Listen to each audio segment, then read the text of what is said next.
नमस्कार, आप देख रहे हैं हमारा खास प्रोग्राम 3 बजे की 3 बड़ी खबरें और मैं हूं आपके साथ आशीष पांडे। इस प्रोग्राम में हम बात करते हैं दिन की उन 3 बड़ी खबरों की जिनका आपकी जिंदगी से सीधा कनेक्शन होता है। अक्सर खबरें बहुत होती हैं, लेकिन उनमें से कौन सी आपके लिए सबसे ज्यादा जरूरी है ये समझना आसान नहीं होता। इसलिए इस प्रोग्राम के जरिए हम आपके लिए चुनकर लाते हैं आज 3 ऐसी अहम खबरें जिनका असर कहीं ना कहीं आपकी जेब, आपकी सुरक्षा या फिर आपके रोजमर्रा के जीवन पर पड़ता है। हमारा मकसद है कि कम समय में आपको साफ, सरल और काम की जानकारी मिले, जिससे आप हर जरूरी खबर से अपडेट रहें। तो सबसे पहले आपको बता दें कि आज की पहली सबसे बड़ी खबर क्या है। वो है ममता दीदी से जुड़ी हुई, यानी ममता बनर्जी से जुड़ी हुई। ममता दीदी के प्रदेश पश्चिम बंगाल से, जहां विधानसभा चुनाव को लेकर तैयारी जोर शोर से चल रही है, ऐसे मुख्य चुनाव आयुक्त ज्ञानेश कुमार तारीखों का ऐलान करने से पहले हालात का जायजा लेने के लिए बंगाल पहुंचे। इसकी शुरुआत उन्होंने कोलकाता के कालीघाट मंदिर में पूजा पाठ करके की, लेकिन यहां ज्ञानेश कुमार का जोरदार विरोध हुआ है। ये आप देख सकते हैं, जहां काले झंडे हाथ में लेकर विरोध करते हुए नजर आए। गो बैक का पोस्टर जो है उनके हाथों में नजर आ रहा था। इतना ही नहीं, प्रदर्शन कर रहे लोगों ने उन्हें जो काले झंडे दिखाए हैं। आगे आपको विस्तार से पूरी खबर बताएंगे, लेकिन अब बात करते हैं आज की दूसरी सबसे बड़ी खबर की। खबर उत्तर प्रदेश के बलरामपुर से है, जहां गौ माता का अपना मौलाना साहब का एक बयान सामने आया है, जिसमें सलीम जिनका नाम बताया जा रहा और इनके ऊपर 84 एफआईआर दर्ज की गई है। बलरामपुर बीजेपी की जिला अध्यक्ष की तहरीर के आधार पर पुलिस ने मौलाना के खिलाफ एक्शन लिया है। इसके बाद आज की तीसरी सबसे बड़ी खबर लोकतंत्र के मंदिर से है, जहां ईरान, अमेरिका, इजरायल युद्ध को लेकर संग्राम वहां तो छिड़ा हुआ है, लेकिन यही संग्राम यहां पर भी देखने को मिला है। संसद में पक्ष और विपक्ष के बीच जोरदार गहमागहमी देखने को मिली। पूरी खबर आपको आगे बताएंगे और इस पर चर्चा भी आपके साथ हम करते हुए नजर आएंगे।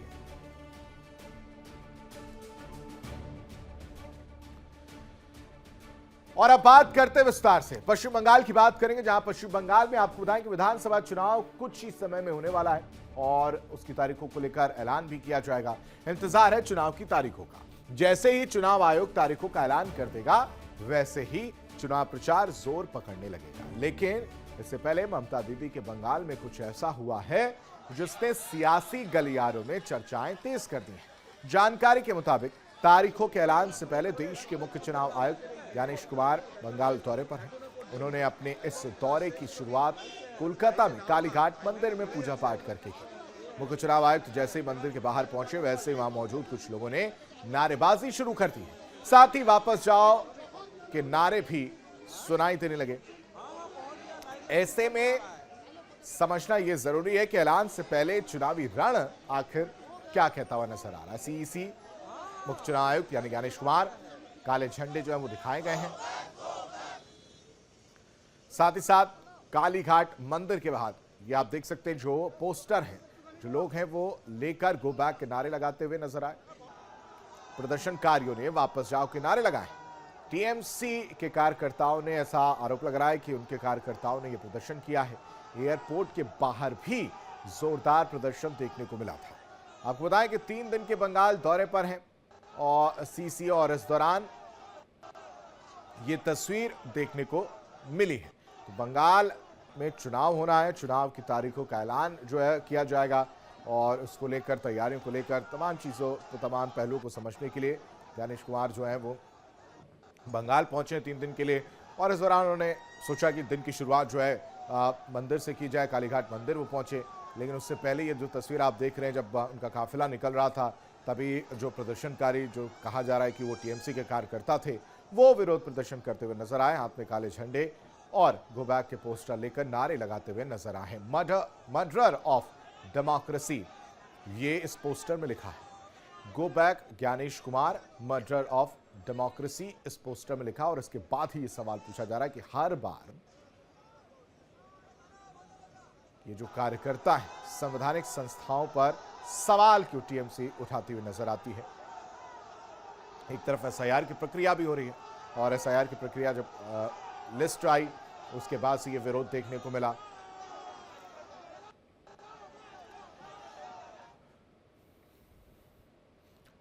और खबर पर चर्चा करने के लिए तमाम जानकारी के साथ संवाददाता अमरदेव पासवान हमारे साथ जुड़े। अमरदेव, आप अभी वहां की स्थिति अगर बात की जाए, 3 दिन का उनका कार्यक्रम है और ऐसे में बंगाल चुनाव होना है, और जो तस्वीर देख पा रहे हैं हम वो ये कि जब काफिला निकलता है तो प्रदर्शन किया जाता है, साथ ही साथ मंदिर जब वो पहुंचते हैं दर्शन करने के लिए तो वहां पर भी गो बैक के नारे लगाए जाते हैं।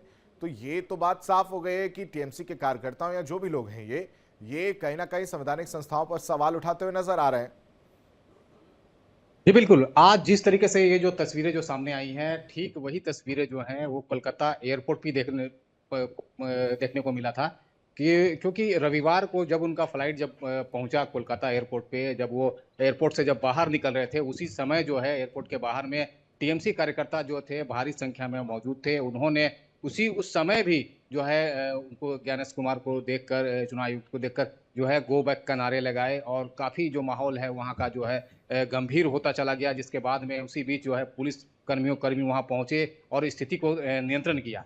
आज काली घाट में भी वही जो है तस्वीरें सामने आई हैं। वहां भी वही चीज देखने को मिला जब वो पूजा करने के लिए गए थे, माँ काली का पूजा करने। उस समय भी जो है उनको देखकर जो है टीएमसी के कार्यकर्ता जो थे उन्होंने जो है गो बैक का नारा लगाया। उसके बाद में कुछ पोस्टर भी लगे हुए थे जो उनको जो है डेमोक्रेसी की हत्या करने का भी उनके ऊपर आरोप लगाया जा रहा था। और फिलहाल इसको लेकर जो जिस तरीके से जो माहौल जो वहाँ का जो गंभीर होता जा रहा था, उसको देखते हुए काफी भारी संख्या में जो है वहाँ पर पुलिस बल की तैनाती कर दी गई, जिन्होंने वहाँ पर स्थिति को काफी नियंत्रण किया है। अभी जो माहौल जो है काफी नियंत्रण में है और फिलहाल अभी जो है चुनाव आयुक्त ज्ञानेश कुमार जो है मौके से निकल चुके हैं। जी अमरदेव, अब 3 दिन का दौरे की बात की जाए और 3 दिन के दौरे पर क्या कुछ रहने वाला है, साथ ही साथ एसआईआर का मुद्दा, उसको लेकर भी ममता बनर्जी पूरी तरह से हमलावर हैं और सड़क पर भी वो नजर आई, साथ ही साथ एक प्रोटोकॉल जो फॉलो करना था वो भी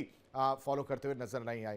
तो ऐसे में ये बड़ा मैसेज जनता के बीच में जाता हुआ नजर आ रहा है कि वो संवैधानिक संस्थाएं हों या फिर प्रेसिडेंट हो, उनको भी टीएमसी कार्यकर्ता उस तरह से तवज्जो नहीं दे रहे हैं, वो अपनी अलग ही रणनीति पर चल रहे हैं।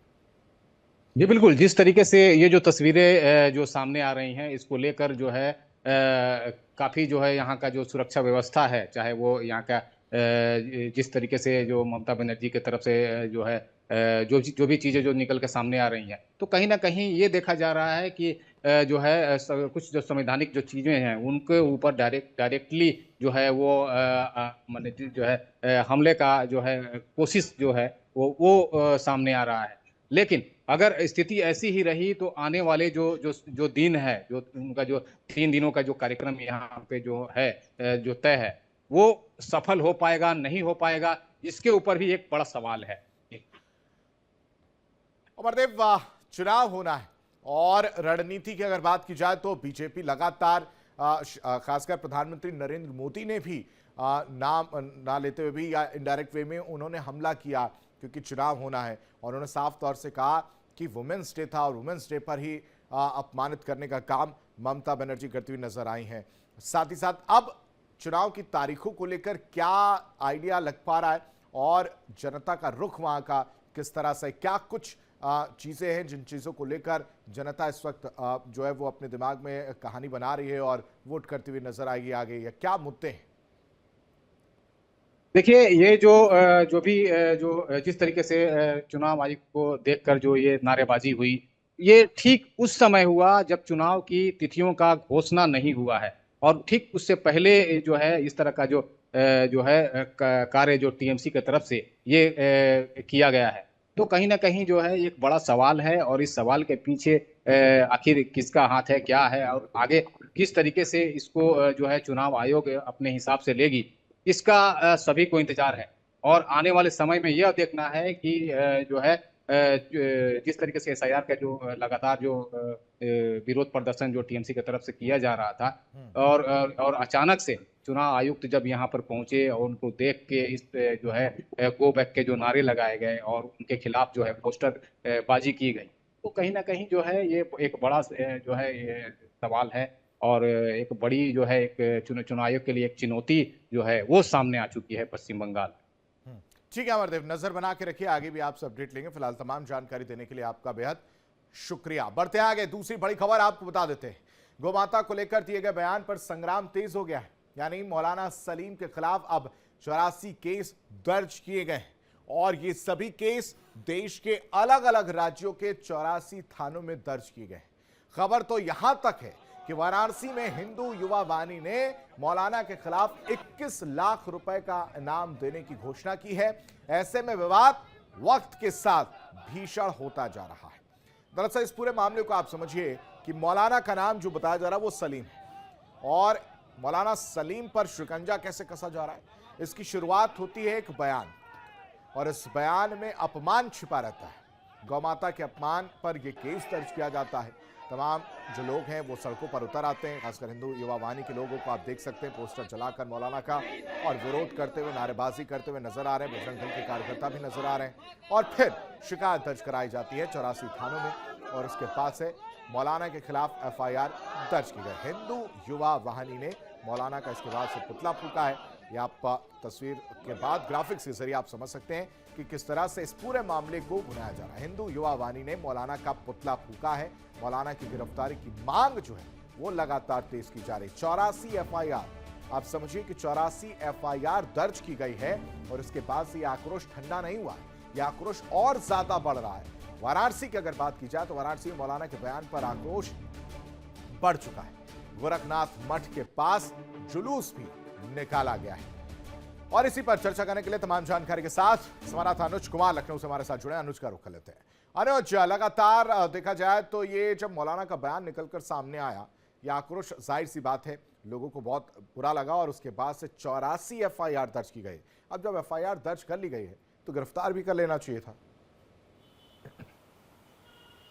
और बिल्कुल आशीष, जिस तरह से ये बिहार के मौलाना अब्दुल्ला सलीम चतुर्वेदी हैं, इन्होंने एक मजहबी जलसे में सूबे के CM, उत्तर प्रदेश के CM योगी आदित्यनाथ की माता जी को लेकर एक शर्मनाक बयान दिया और विवादित बयान देने के बाद तमाम उत्तर प्रदेश के अलग अलग जिलों में भारी गुस्सा, आक्रोश और एक आग की तरह पूरे लोगों में ये फैला हुआ है और लोग अलग अलग जगह पे विरोध प्रदर्शन कर रहे हैं। फिलहाल बलरामपुर के जो जिला अध्यक्ष हैं रवि कुमार मिश्रा ने FIR दर्ज कराई है, जो कि BNS की धारा 392 जो कि बताती शांति भंग करना, नफरत फैलाना, और 353 2 जो कि नफरत फैलाना, वैमनस्य फैलाना, धार्मिक दो समुदायों में आपस में लड़ना, इन धाराओं में मुकदमा दर्ज कर लिया गया है। बल्कि उत्तर प्रदेश के अलग अलग जिलों पर करीब 84 थानों में तहरीर दी गई है, शिकायत दर्ज किया गया। लखनऊ में भी हजरतगंज थाने पर अखिल भारतीय हिंदू महासभा के जो प्रवक्ता है शिशिर चतुर्वेदी, उन्होंने भी वहां पे शिकायत और तहरीर दी है और उनका साफ तौर पर बयान है कि चतुर्वेदी लगाने से कोई सरनेम लगाने के बाद जिस तरह से बयान दिया, बहुत ही कड़ी निंदा करी या उचित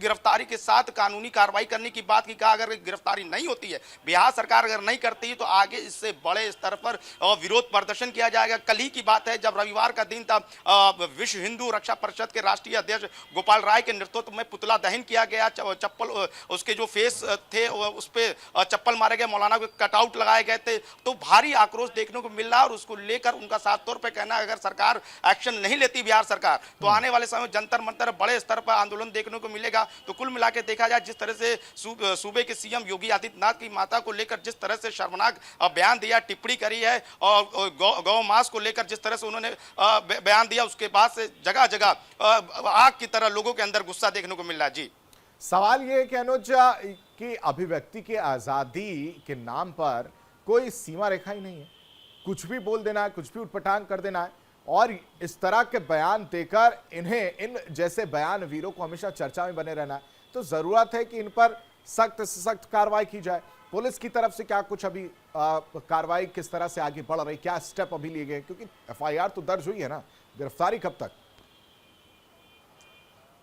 बिल्कुल, बलरामपुर में FIR दर्ज हो गई, बाकी 84 थानों में तहरीर दी है। अब कानूनी शिकंजा धीरे धीरे बढ़ने लगा है। पुलिस का साफ तौर पर कहना है जल्दी इसको शिकंजे में लिया जाएगा। पर सबसे खास बात है जिस तरह से इसने बयान दिया है गौकशी को लेकर, उसके अंदर एक सीने में दर्द था, जिसको वो जलसे में, जब मजहबी जो जलसा था उसमें तकरीरों में उसने कहा गौकशी को लेकर जो कानून उत्तर प्रदेश में बने हैं, खासतौर पर ये कानून इसलिए बनाया गया है कि मुसलमानों को टारगेट किया जाए, मुसलमानों का इनकाउंटर किया जाए, बेवजह मुसलमानों पर अत्याचार किया जा रहा है। अगर जो गौ माता को को माता मानते हैं। अगर किसी के पास 250 ग्राम भी अगर ये मिल जाए तो उसका पुलिस बिना सोचे कानूनी कार्रवाई के बदले इनकाउंटर करती है। तो वहां पे इतने भड़काऊ भाषण दिए गए, इतनी तकरीरें दी गई अपने आप को लाइमलाइट लेने के लिए। इसको लेकर तमाम तरह के जो बीजेपी के लोग थे उनका साफ तौर पर कहना था सिर्फ उसके अंदर एक डर है कि हम लोग गौ माता को अपने माता मानते हैं, और उसी को कानून लेकर जब उत्तर प्रदेश में इंप्लीमेंट है तो कहीं ना कहीं इस मौलाना के अंदर एक डर है, और उस डर को कहीं ना कहीं इस तकरीरों के जरिए भड़काऊ बयान के जरिए उजागर कर रहा है, लोगों को उकसाने का काम कर रहा है, खास तौर से मुसलमानों को उकसाने का काम कर रहा है। उसको लेकर खुद सूबे के जो माइनॉरिटी मिनिस्टर है दानिश आजाद, उनका कहना है कि जिस मौलाना जिस तरह से हरकत की है, जिस तरह से सूबे के सीएम को की मां को लेकर टिप्पणी करी है, अब उसके खिलाफ कड़ी कानूनी कार्रवाई की जाएगी। और ये बयान किसी भी तरह से जायज नहीं है, क्योंकि ये गलत बयान है और ये बेवजह मुसलमानों के जो बच्चे हैं या मुसलमान हैं उनको भड़काने की कोशिश की जा रही है, सिर्फ ये अपने फायदे के लिए, अपने लाइमलाइट के लिए। यानी कुल मिला के देखा जाए तो इस बयान के बाद सभी संगठनों में भारी भड़कम आक्रोश है, सामाजिक संगठन हो, विश्व हिंदू संगठन हो या फिर हिंदू महासभा संगठन हो। और दूसरी ओर देखेंगे आशीष की वाराणसी हमेशा संसदीय क्षेत्र है, प्रधानमंत्री नरेंद्र मोदी का वहां के लोगों का कहना है कि अगर सिर कर्म करके लाया जाए तो 21 लाख रुपए दिए जाएंगे, ऐसी बातें भी निकल के आनी। यानी लोगों में गुस्सा कम होने का नाम नहीं ले रहा है, और लोगों का कहना है कि एनएसए, राष्ट्रद्रोह जैसे इनके ऊपर मुकदमे होने चाहिए, इसको सबक सिखाना चाहिए, नजीर पेश करनी चाहिए कि किसी की भी माता के खिलाफ या किसी भी लोगों के खिलाफ अगर इस तरह कोई मौलाना टिप्पणी करता है तो एक नजीर पेश होने चाहिए। और ये यहां तक मामला रुक नहीं रहा, क्योंकि लोगों का लगातार आज भी लखनऊ के साथ साथ अन्य जिलों में भारी विरोध प्रदर्शन देखने को मिल रहा है। जी, और इस तरह के बयान देकर ऐसे मौलाना चर्चा में आ जाते हैं और उसके बाद से ये कहा जाता है कि हमें जानबूझकर निशाना बनाया जा रहा है। और तो इन लोगों को ये नहीं समझ में आता कि अगर आप इस तरह के बयान देंगे तो आप पर कार्रवाई होगी, और कहीं ना कहीं समाज में एक गलत मैसेज भी जाता है, और फिर उसके बाद से जो माहौल खराब करने का काम ऐसे मौलाना करते हुए नजर आते हैं। अनुज,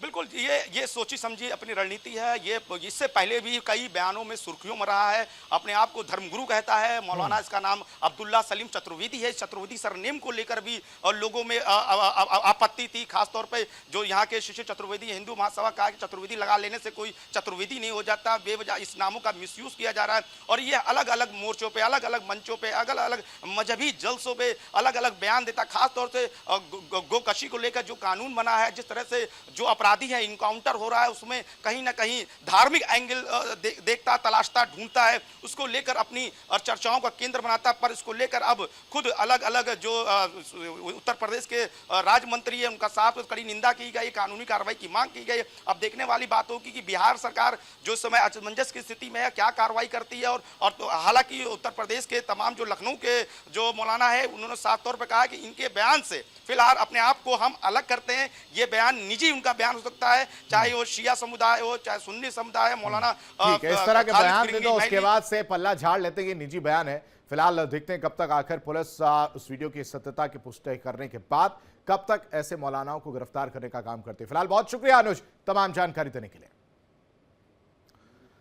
और अब बात मिडिल ईस्ट की करेंगे। मिडिल ईस्ट में छिड़ी जंग के बीच हिंदुस्तान की संसद में भी संग्राम छिड़ा हुआ है।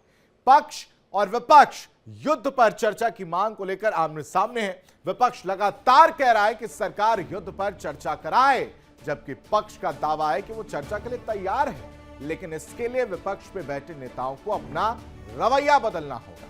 हालांकि विदेश मंत्री एस जयशंकर ने युद्ध को लेकर लोकतंत्र के मंदिर में अपना बयान दिया, लेकिन शायद विपक्ष को यह पसंद नहीं आया।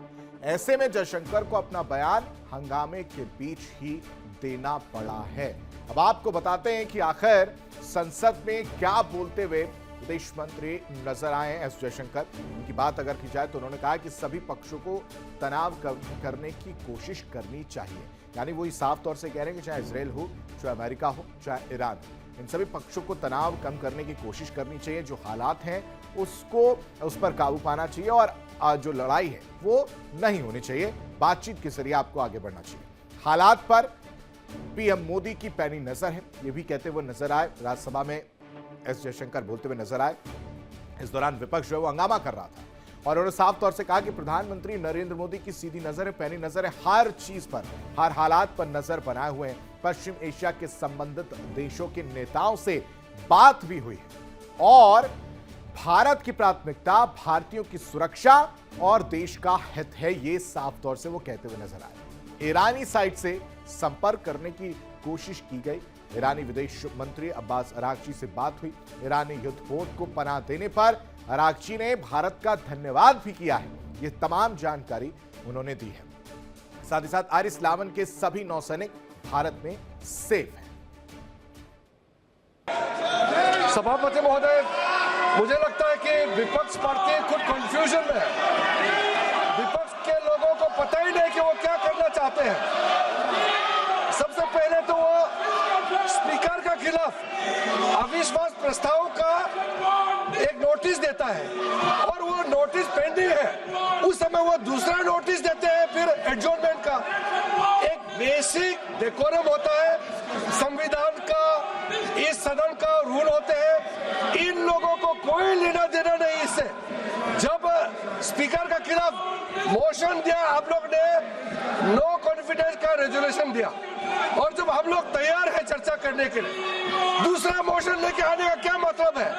और जो आप बिना मतलब जो आवाज यहाँ उठा रहे, विदेश मंत्री ने इतना सुंदर से, व्यापक रूप से, अच्छी तरह से जो वक्तव्य दिया है, आप लोग सुनते नहीं है।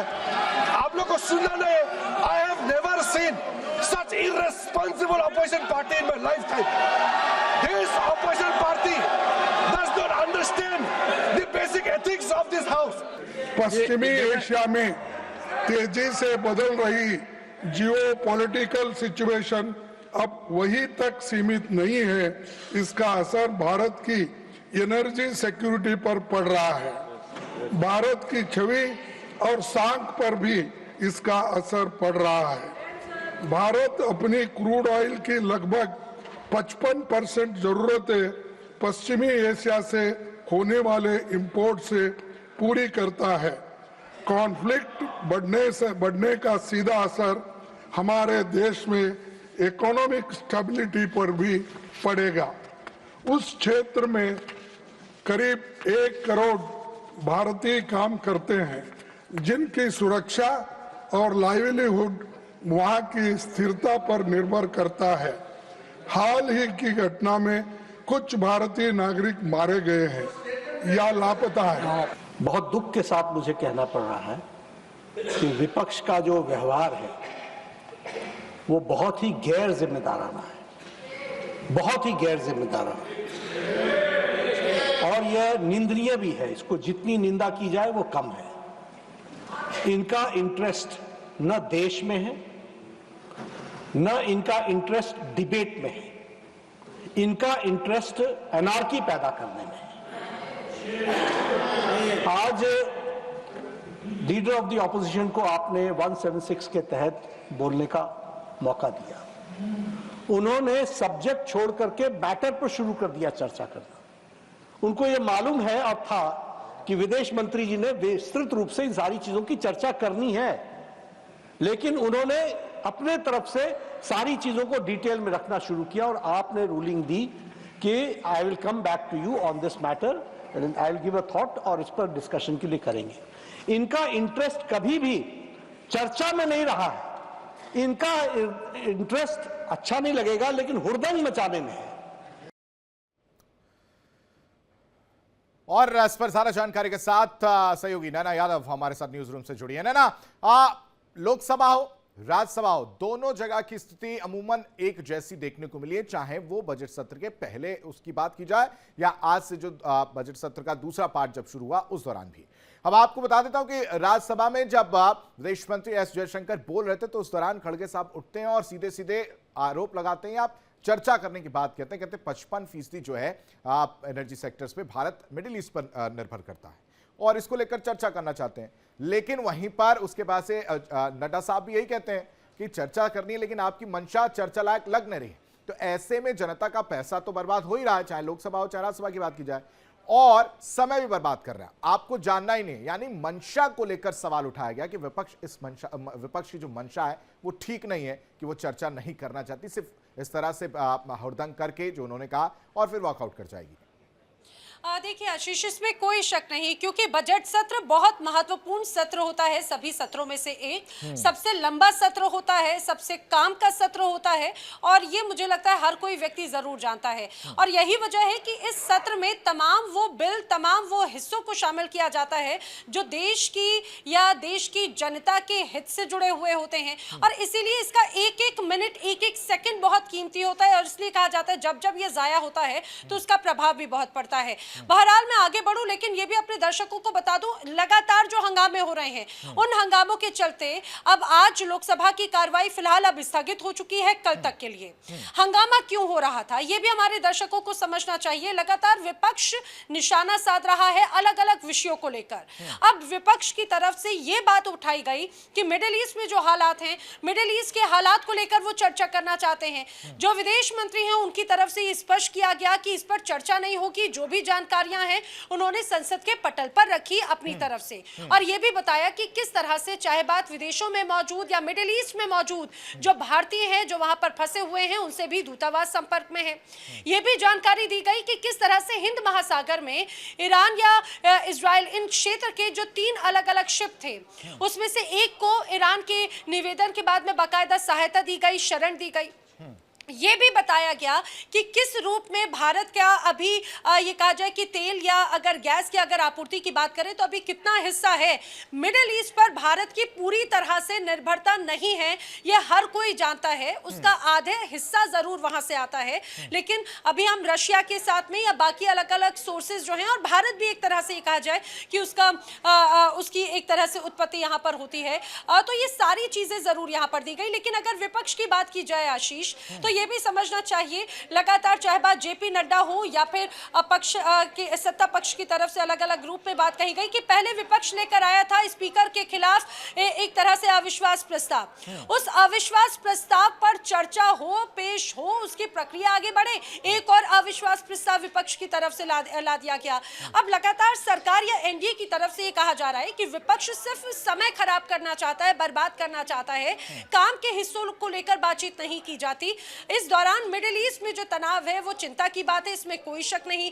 इस बीच बार बार जब ऑलरेडी विदेश मंत्री की तरफ से जानकारी दी जा रही थी कि भारत का क्या स्टैंड है, लेकिन उनके जवाब देने के बावजूद विपक्ष लगातार हंगामा कर रहा था। सरकार की तरफ से ये क्लियर कट जानकारी दी गई है कि भारत हमेशा से ये कहा जाए शांति का पक्षधर है। फिलहाल जिस तरह से हालात हैं मिडिल ईस्ट में, जब इजराइल के प्रधानमंत्री से पीएम मोदी की बात हुई तब भी उनकी तरफ से शांति को लेकर ही बात हुई थी। अभी बहुत ज्यादा वक्त दूर नहीं रहा आशीष जब खासतौर से अब्बास अराक्ची की वो तमाम जो तस्वीरें वो भी हमारे सामने थी, और इस दौरान भी भारत की तरफ से सिर्फ शांति को लेकर ही बात कही गई कि शांति का ही पक्षधर है। और हिंदुस्तानी जो लोग लगातार मिडिल ईस्ट में फंसे हुए हैं, चाहे बात वो दुबई में हो, चाहे वो इजराइल में हो, चाहे बात ईरान में हो या फिर मिडिल ईस्ट के अलग अलग कोशिश कर रहा है नैना कि जो भारतीय फंसे हैं या जिन भारतीयों को मदद की जरूरत है वो दूतावास से संपर्क करें, ये साफ तौर से कहते हुए नजर आ रहे हैं। और ऐसे में यही सवाल है मंशा को लेकर जो मैंने समझना चाहा और पूछा भी आपसे कि विपक्ष की मंशा क्या है। वो जानबूझकर इस तरह की चीजें कर समय बर्बाद कर रहे हैं और इस तरह से जानबूझकर सरकार को घेरने की कोशिश कर रहे हैं। फिलहाल बहुत शुक्रिया तमाम जानकारी देने के लिए नैना आपका। और यहां रुकते कुछ पलों के लिए इंडिया डेली पर खबरों का सिलसिला लगातार जारी है। देखिए इंडिया डेली 24/7 अब आपकी स्मार्ट टीवी पर। इंडिया डेली मौजूद है सभी डिजिटल प्लेटफॉर्म पर लाइव और लगातार। इंडिया डेली 24/7 हर दिन राष्ट्र को समर्पित।